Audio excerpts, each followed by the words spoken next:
Okay. Well, that tune sounded just about passable until that end bit. So, we're getting back on track a bit. Hello everyone, Taxi88 here and welcome to another review. And now we're taking a look at Countdown for the ZX Spectrum.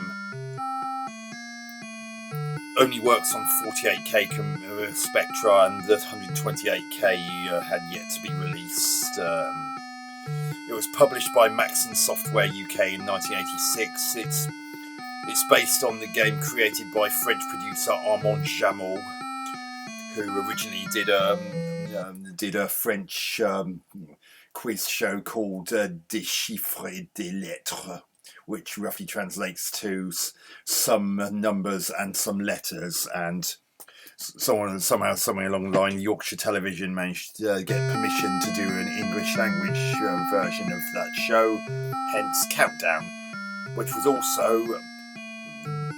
actually released on television in 1982 and was the first ever television programme to be exhibited on the then brand new television channel, Channel 4, with presenter Richard Whiteley being the first face we ever saw on Channel 4. And Richard Whiteley actually continues to present the show until he became too ill in 2005 and passed away that same year. So, as you can hear, as you've heard it quite a few times now, you get this beeper rendition of the theme tune. Well, almost. The only thing that doesn't quite work about it is that weird ending they put to it. I mean, I'm sure it could have been done more accurately than that. It's just not Countdown without the did boom. Okay, they probably couldn't have done that last bit, but okay. So this is where I enter my name. Okay, I can't do numerical digits. You can have a second player, but if you just want to play a single play, you just press return here. Or enter, depending on what kind of keyboard you've got. It'd be enter if you had the old rubber-keyed Specky, but some later versions of the Spectrum might have had it either enter or return. So this is the first of the letters round where I get to choose a selection of vowels or consonants. I press V or C respectively, just like in the TV programme. You don't want too many of one or the other, otherwise you're going to find it very hard to make many words. And now I've got until that timer at the bottom there runs out to try and come up with the longest valid word that I can. It is a bit of a shame that you don't get that tune playing just like in the television programme. And it's also a bit of a shame that everything just looks incredibly basic considering this game came out in 1986.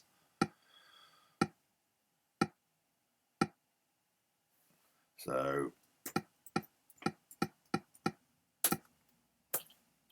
really? I suppose this computer only has 48K.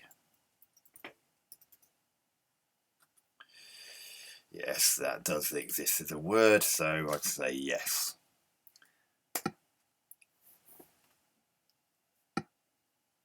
So I don't get any points for that because only the person that gets the longest word only the player gets the longest word gets any points, while the other one gets nothing.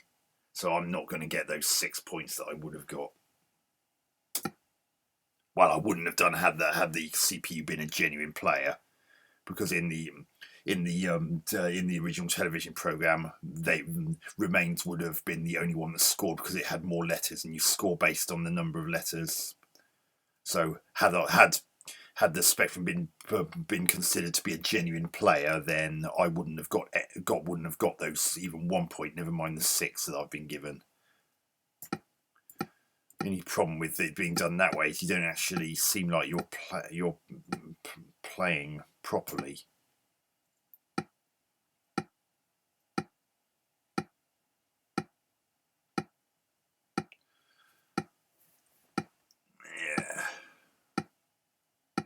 think I've come up with a word.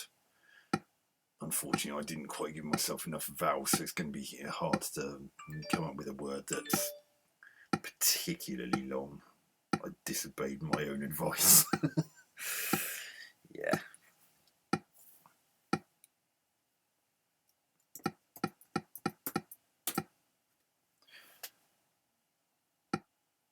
Yeah, you couldn't do better, so I would have got 5 points no matter what. Both players would score if they both got a word that was the same length.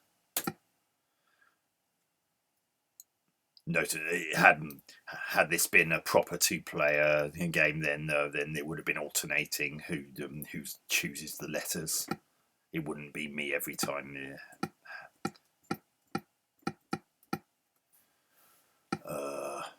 Right, I think I've got a word. I just got to remember it. So it works by having 3 of these letter rounds in a row, then a numbers game, then 3 more letters games, then a numbers game, and then the famous countdown conundrum, which is where you get 9 letters like this, and you have to try and decipher the 9-letter word, and the first person to do so gets 10 points.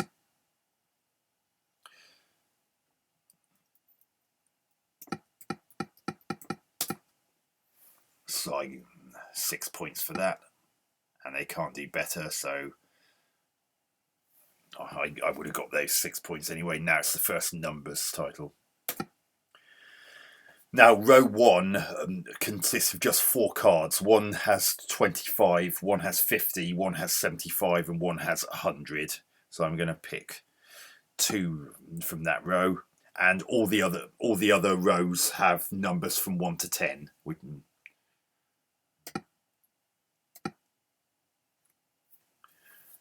So press any key, spin Cecil.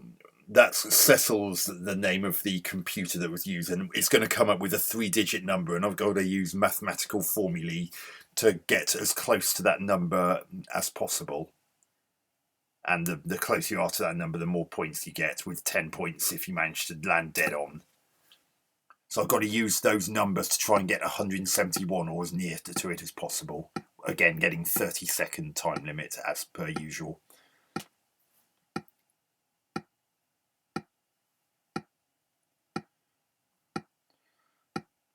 I can only get 172.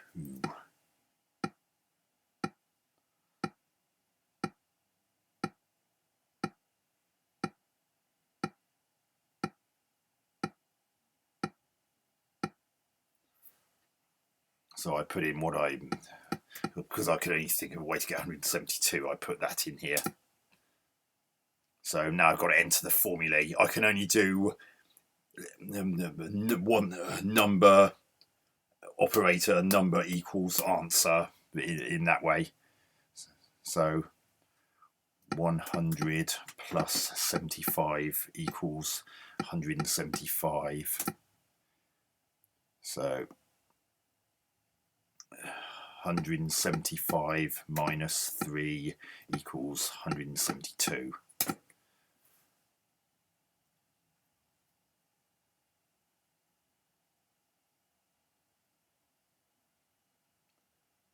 The only problem is when it shows you how to actually do it, it shows you so quickly you barely even have a chance to acknowledge what's actually happening.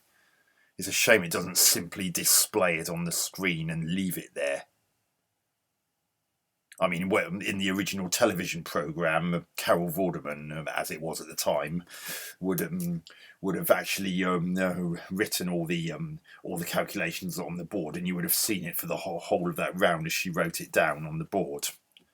Whereas you don't get that here, so if you didn't actually catch all that, and bearing in mind you don't get much chance to read each line, then you end up scratching your head because you didn't quite catch it all.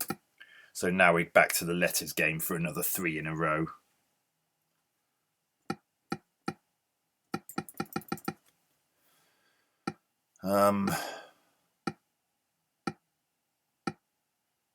It's really hard to say much more about this.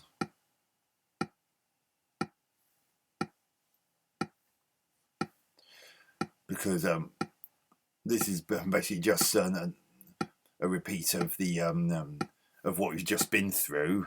Again, there's going to be a numbers game 3 rounds from now. The only difference is that whoever only had a chance to do 1 letters round last time will get 2 this time to balance things out.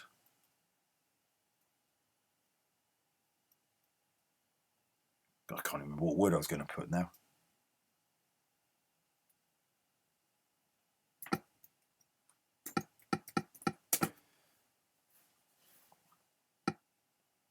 So I would have got 5 points for that because they couldn't do better.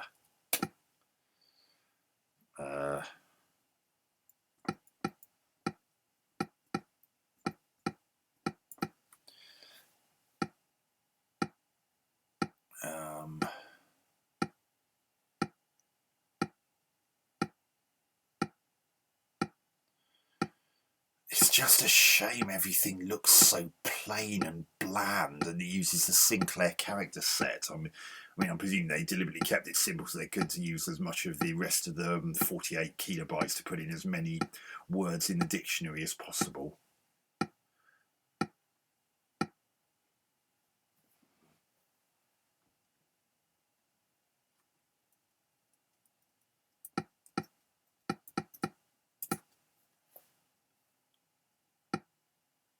I would have got 5 points there as well. They couldn't do better. Last of the letters games. Oh, God.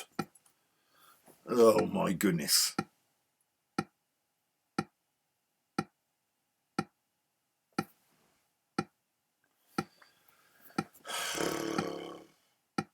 This isn't fun playing by yourself. Mind you, even playing it with another person probably isn't that much fun either. And you probably still need to have a pencil and paper or something like that, just like they did in the TV programme at the time. Just so you can make a note of your thinking.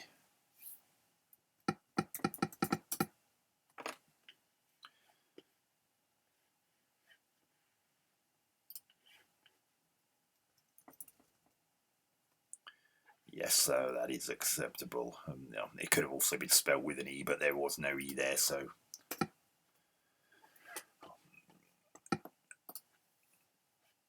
Another problem is if you're playing by yourself, you literally put any old crap in those boxes and just say yes if it's challenged, just like you could in the Scion Scrabble game. Now it's the last numbers round. If it had been proper 2-player game, whoever didn't pick the numbers last time would have been picking them this time again to balance everything out, so everything was kept even.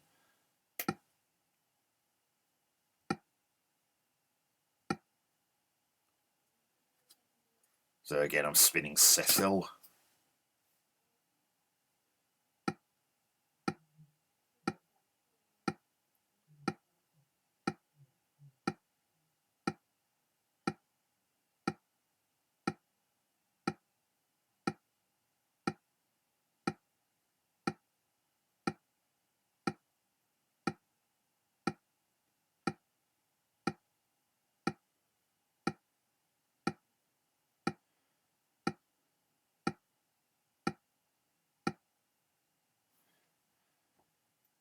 I think I got this. I think. 6 plus 4 equals 10. 10 times 75 equals 750.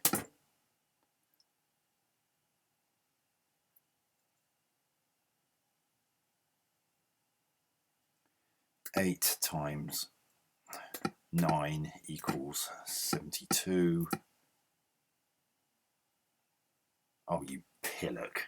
No, I've asked this up. I had a complete mental block. I was thinking of 700 rather than 750. So I'm not going to be able to do this. I'm going to fail. I'm going to get nothing for this.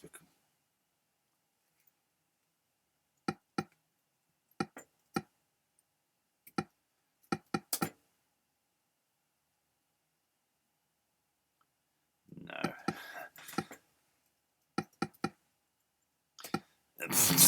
Yeah. Yes, I got nothing for that.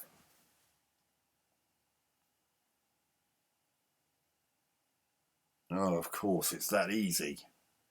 Now, that's going to be very easy for anyone who's watching this and playing it back in slow motion or even pausing it. But obviously, there's no pausing in this game, so you didn't really get a chance to see that and analyse what was actually happening.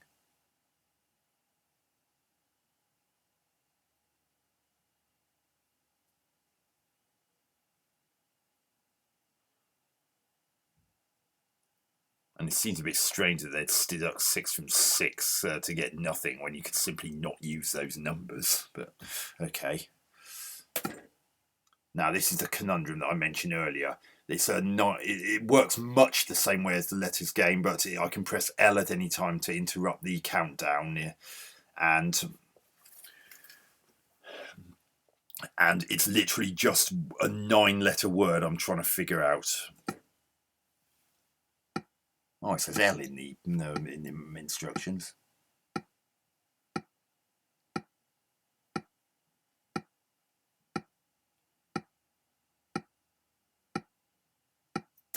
Right.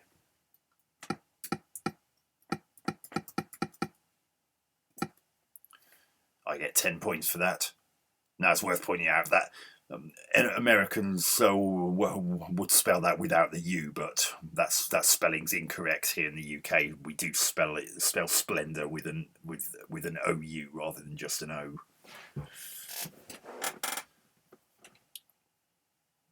But I got 50 points there.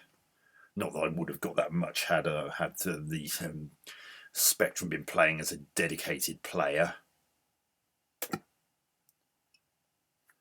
Do I want another game? I think not, because this is a review anyway, and quite frankly, playing this by yourself is boring beyond belief. So that was Countdown for the ZX Spectrum. As I said, published by Macsen Software UK in 1986 and based on the Yorkshire television quiz programme of the same name that was the first thing to ever be seen on Channel 4. In fact, the show still exists to this day, albeit with different presenters, especially as I said, so one or two of them have since passed away. So, usual thing, graphics, very plain, very bland, Sinclair character set. Not really any atmosphere. If there'd been a bit more in the graphics, it might have been a bit more atmospheric and made you feel like you're actually playing Countdown properly. I mean, it's faithful enough. It's just visually very plain and dull.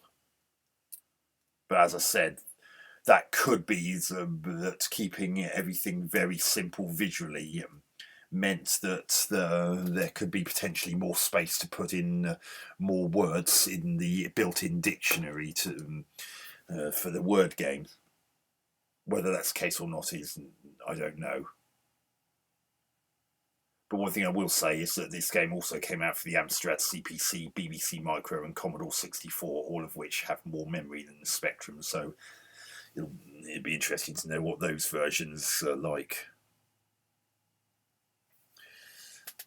Especially visually. But anyway, back to this Spectrum version. Now on to the sound.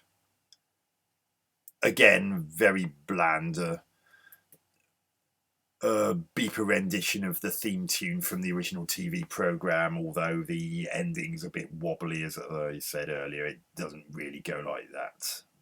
It's almost like that they couldn't figure out how to do that in command, so they just put any old thing just to get something on there and end it in any way that is even remotely satisfactory. But without the it somehow doesn't quite have the same effect. And as I said, it is a shame that you just get a b. B as the timer counts down, rather than having the theme tune playing like you would have had in the original TV program.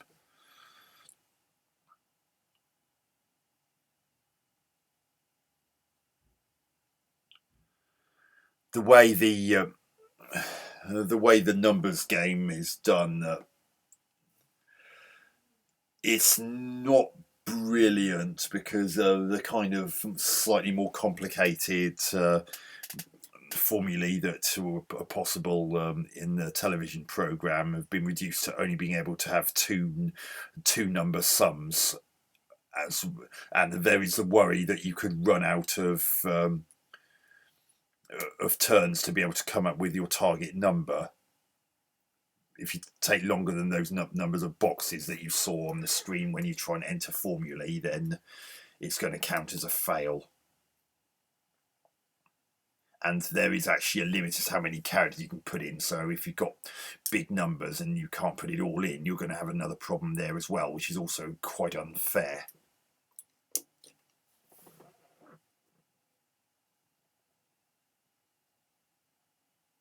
So it's on that basis, it's potentially possible to even meet the target number exactly and not be able to key it in, simply because you can't key in enough arguments, or can't key in enough of the sum to make it work.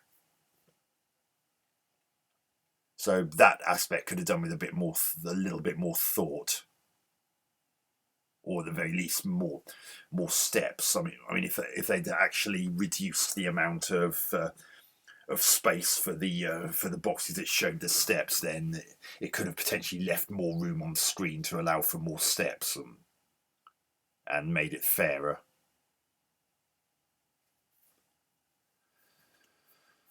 The Conundrum works pretty much as well as could be expected, although it's a bit strange that it says to press L in the instruction manual to interrupt the timer when it says to press A on the screen. Maybe it's L on other computers. But it's definitely not L on this Spectrum version, as you saw from the on-screen instruction.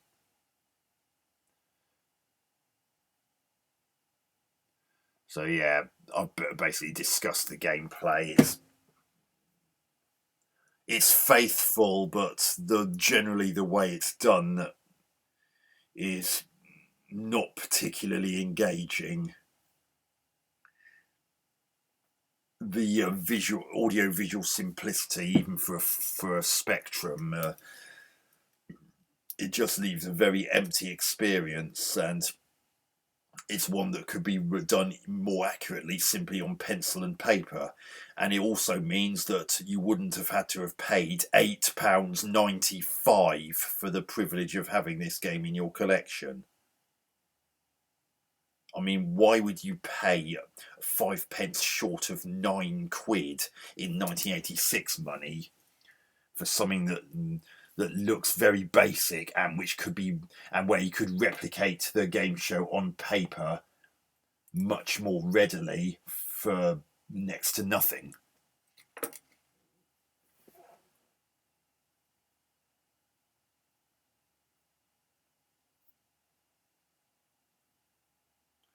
So yeah, so the biggest problem.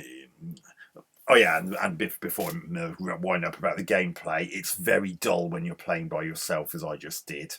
The Spectrum doesn't really count as an opponent, unlike if you were playing with a second player, where it's more like the game show, but it's still not particularly engaging, and the lack of interesting audio visuals, coupled with that rather hefty price tag. Remember, this is 1986 money. That the £8.95 would be on the verge of nearly £26 in 2023 money, if you inflation adjust it. So not really the kind of thing you would want to spend £8.95 on, when that same year The Great Escape came out, and we all know what a classic that is on the ZX Spectrum. And I also think 1986 was when the wonderful Imagine Port of Green Beret came out. So yeah, Countdown's not going to keep you engaged for very long. It's probably going to be one of those games that you'll load up once, play for 1 or 2 rounds, maybe 3 if you're lucky, and then barely even touch again, and you'll feel cheated out of nearly £9 of your hard-earned pocket money. So yeah, I'm going to give Countdown for the ZX Spectrum 5 out of 10. Faithful, but the high price tag and the lack of atmosphere, and the fact that you could do something very similar, which is more faithful without the niggles of this version. Just to be using pencil and paper for next to nothing is a bit of a blight. It's only really its faithfulness that I'm even scoring it that high. There's some might say that maybe 5's a bit much, but maybe it's on the 4 to 5 borderline.